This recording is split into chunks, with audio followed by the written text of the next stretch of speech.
Hello दोस्तों, कैसे हैं आप सब लोग। उम्मीद करता हूं काफ़ी अच्छे होंगे। तो दोस्तों आज के इस वीडियो के अंदर हम रिव्यू करेंगे एक अपकमिंग आईपीओ जो कि 9 सितंबर से लेकर 11 सितंबर के बीच में ओपन रहेगा। टॉलिन्स टायर्स का आईपीओ। तो 9 सितंबर से लेकर 11 सितंबर के बीच में तीन आईपीओ एक साथ ओपन है और एक आईपीओ जो है 10 तारीख को ओपन होने वाला है।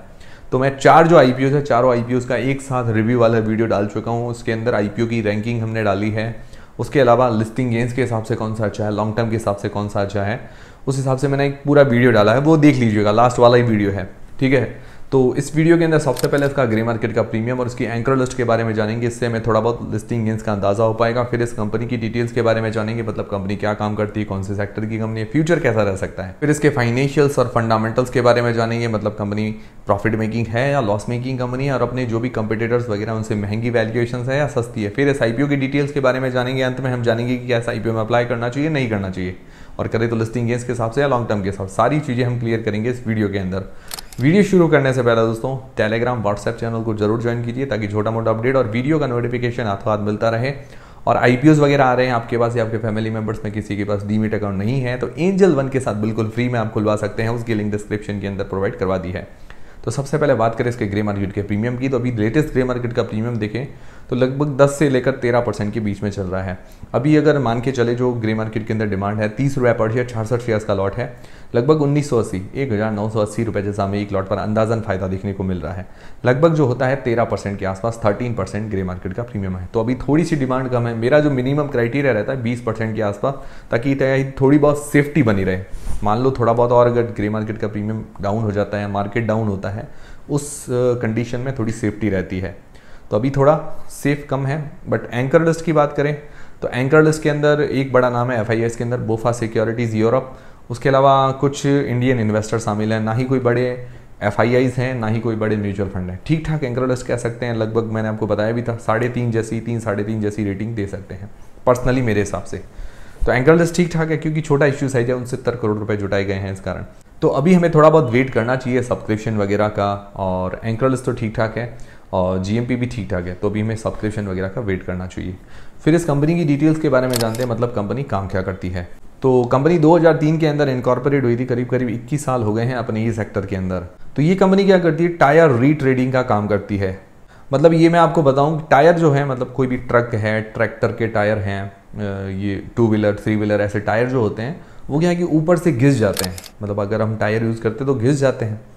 तो वो टायर जो घिसे हुए हैं उनको क्या है कि वापस मतलब रिपेयर किया जाता है और उसके ऊपर जो रबर की लेयर चढ़ाई जाती है वापस, ताकि क्या है कि टायर जो है वापस नए जैसा हो जाए। तो वही रीट्रेडिंग का काम करती है। सिंपल भाषा में मैंने आपको बता दिया। तो सिंपल भाषा में अगर आपको समझ में आया तो वीडियो को एक लाइक जरूर करें। आगे और बताता हूँ। तो एक तो क्या है कि ये टायर मैन्युफैक्चर करती है, दूसरा है ट्रेड रबर मैन्युफैक्चर करती है।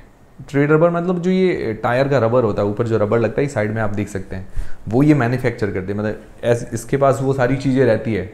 और उसके अलावा गम है, ग्लू वगैरह जो जिससे टायर वगैरह चिपकते वगैरह, वो सारी चीज़ें ये मैन्युफैक्चर करती है जो टायर को रिपेयर करने में काम आते हैं। तो ट्रेड रबर मैन्युफैक्चरिंग से इसकी 76% का रेवेन्यू जनरेट होता है। जो टायर मैन्युफैक्चर करती है, कुछ नए भी करती है, कुछ रिपेयर भी करती है, तो वहाँ से 24% का रेवेन्यू जनरेट होता है। तो ये काम ठीक है। मतलब यहाँ पर हमारे यहाँ पे भी बात करें, मतलब मेरे जो शहर है बाड़मेर के अंदर भी काफ़ी लोग इसका काम करते हैं, टायर रीट्रेडिंग का। मतलब टायर वापस रिपेयर वगैरह करके नया जैसा करके देते हैं। ऐसे काफ़ी लोग काम करते हैं। मतलब लोकली काफ़ी कंपनीज अवेलेबल हैं। मतलब काम आप अच्छा कह सकते हैं बट हाईली कम्पिटिटिव है।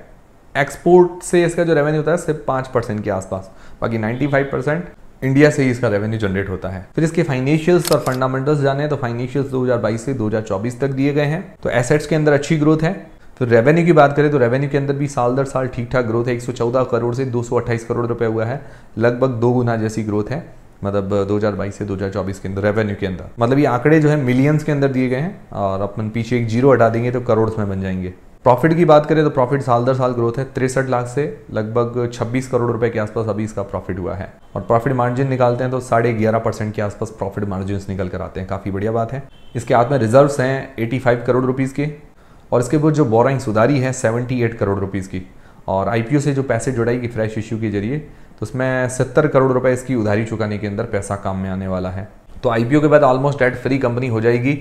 आरओई है 25% की, मतलब return on equity, return on capital मतलब ROC ये 36% की काफ़ी बढ़िया है। मिनिमम 15% हो तो अच्छी मानी जाती है। फिर इसका PE price to earnings ratio है 23 का और इसका रेवेन्यू है 227 करोड़ रुपए के आसपास का 2024 के अंदर। अगर अदर कंपनी से इसको कंपेयर करें तो रेवेन्यू के मामले में छोटी कंपनी है, ये ज़्यादा बड़ी नहीं है, इससे भी काफ़ी बड़ी बड़ी कंपनीज अवेलेबल हैं। उनका जो PE है 24 से लेकर 45 के बीच में निकल कर आता है, इसका 23 के आसपास है। तो वैल्यूएशंस के हिसाब से ठीक है, वैल्यूएशंस मतलब ज़्यादा महंगी नहीं है, अपने पीयर्स के मुकाबले थोड़ी सी कम ही है। मतलब आप इसको रीजनेबल वैल्यूएशंस कह सकते हैं, ज़्यादा सस्ती भी नहीं बट रीजनेबल है। तो फाइनेंशियली और फंडामेंटली स्ट्रांग है, मतलब IPO के बाद क्या है कि ये फाइनेंशियली स्ट्रांग हो जाएगी। फिर इस IPO की डिटेल्स के बारे में बात करें तो 9 सितंबर से लेकर 11 सितंबर के बीच में ये IPO ओपन रहेगा। फेस वैल्यू रखी गई है 5 रुपए पर शेयर। प्राइस बैंड रखा गया है 215 रुपए से लेकर 226 रुपए के बीच में। 66 मतलब 66 शेयर्स का लॉट है। इसका टोटल इश्यू साइज है 230 करोड़ रुपए का, जिसके अंदर फ्रेश इश्यू नए शेयर जारी करेगी 200 करोड़ रुपए के। OFS है 30 करोड़ रुपए का। फ्रेश इश्यू ज़्यादा, ये काफ़ी अच्छी बात है, जिसमें से 70 करोड़ रुपए इसकी उधारी चुकाने के अंदर, बाकी इसकी कुछ सब्सिडरी कंपनी उसके अंदर इन्वेस्ट करने में, कुछ वर्किंग कैपिटल रिक्वायरमेंट में पैसा काम में आने वाला है। काफ़ी अच्छी बात लगी, मतलब ये पैसों का सदुपयोग कर रही है, दुरुपयोग नहीं है। रिटेल पोर्शन है 35% का। लिस्टिंग डेट है 16 सितंबर को। तो ये होगी पूरी IPO की डिटेल्स। अब सबसे मेन सवाल ये आता है कि क्या इस IPO में अप्लाई करना चाहिए नहीं करना चाहिए। और दोस्तों इस दिन क्या है कि 3 IPOs एक साथ ओपन है, तो कन्फ्यूज़न है। कन्फ्यूज़न के लिए मैंने वीडियो डाल चुका हूँ, ठीक है, वो देख लीजिएगा और इस बारे में भी जान लेते हैं। उससे पहले आपके पास या आपके फैमिली मेम्बर्स में किसी के पास डीमेट अकाउंट नहीं है, बिल्कुल फ्री में एंजल वन के साथ खुलवा सकते हैं, उसकी लिंक डिस्क्रिप्शन के अंदर है। सबसे पहले लिस्टिंग गेंस के हिसाब से तो GMP अभी देखें तो थोड़ी सी कम है। एंकरलेस ठीक ठाक है। सब्सक्रिप्शन का भी हमें वेट करना चाहिए। मैं भी पर्सनली तीसरे दिन का ही सोचूंगा इस IPO के अंदर, क्योंकि IPO खराब नज़र नहीं आ रहा है। फिर लॉन्ग टर्म के हिसाब से पॉजिटिव्स और नेगेटिव्स देख लेते हैं। पॉजिटिव्स में क्या है कि फाइनेंशियली स्ट्रांग है, IPO के बाद डेट फ्री कंपनी हो जाएगी, ये अच्छी बात लगी। और पिछले 1-2 सालों में इसने अच्छी ग्रोथ दिखाई है रेवेन्यू प्रॉफिट के अंदर। बाकी प्रॉफिट मार्जिन्स वगैरह अच्छे हैं और ROE ROC वगैरह बढ़िया है, 15% से ऊपर है। वैल्यूएशंस भी रीजनेबल है, महंगी नहीं है। नेगेटिव में क्या लगा कि मुझे ये जो सेक्टर है ये ठीक ठाक है, क्योंकि हाईली कम्पिटिटिव सेक्टर है। अभी ये जो लिस्टेड कंपनी है और भी अनलिस्टेड कंपनीज खूब है। ऐसे हमारे इधर काफ़ी सारे ऐसे जो टायर रीट्रेडिंग का काम करते हैं, मतलब वापस मैन्युफैक्चर करते हैं, रिपेयर करके देते हैं। तो ऐसी लिस्टेड अनलिस्टेड कंपनीज खूब है, तो इसके अंदर कंपटीशन है ज़्यादा। इस कारण ये सेक्टर मुझे ठीक ठाक लगा। और इसके अंदर भी जो अगर इसके पीयर्स से कंपेयर किया तो इसके अंदर भी ये छोटी कंपनी है।